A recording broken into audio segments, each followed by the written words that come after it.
Think of it from this perspective. It's Monday morning, you're sitting down, getting a cup of coffee. You're the program manager for your organization's small UAS program, and you want to get a good sense or feel of where everything's at. You're creating your to-do list for the week, right?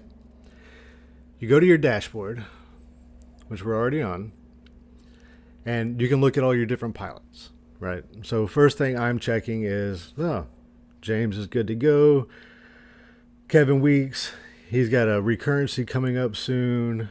Maria Santos, she's good to go. Let's take a look at our aircraft.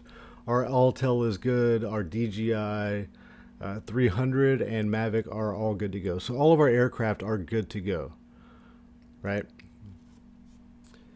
If you know that you have training coming up, and I don't have these specifics loaded into the sample data, but let's take a look at James's training file here. You can just click on his name, and then you can see his initial qualification training, his mission qualification training, and his advanced operations training on file.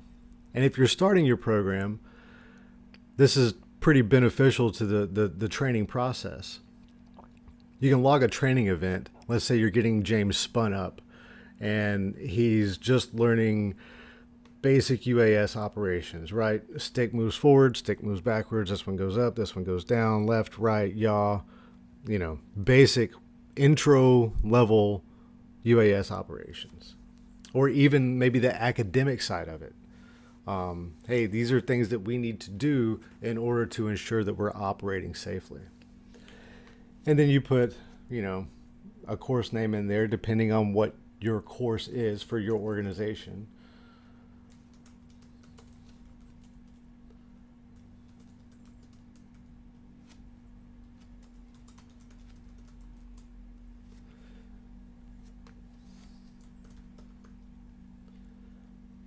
All right, so that's the completed date, expiration date, if you have that on there based on your unit standard operating procedures. Is it required for currency? Yeah. Well, actually, it would be no in this instance because once you complete your IQT, you'll have another training event, IQT completion, and then required for currency would be every 90 days you need to make sure that you're still brushing up on it, or 120 days, whatever it is. Again, organization dependent. Yep, save training record, and you can see that there. No, look, James passed his Santa Rosa County Basic UAS Ground Operations Training class. It was taught by Robbie. He completed it on 7/6. 2026. So, yeah. And if you, not the individual, because the individual permissions don't allow it, but if you as a program manager need to edit that training event, let's say you want it to become part of his currency tracking, you can just edit and save training record. And you are good to go. And you'll see the required populate there next to it.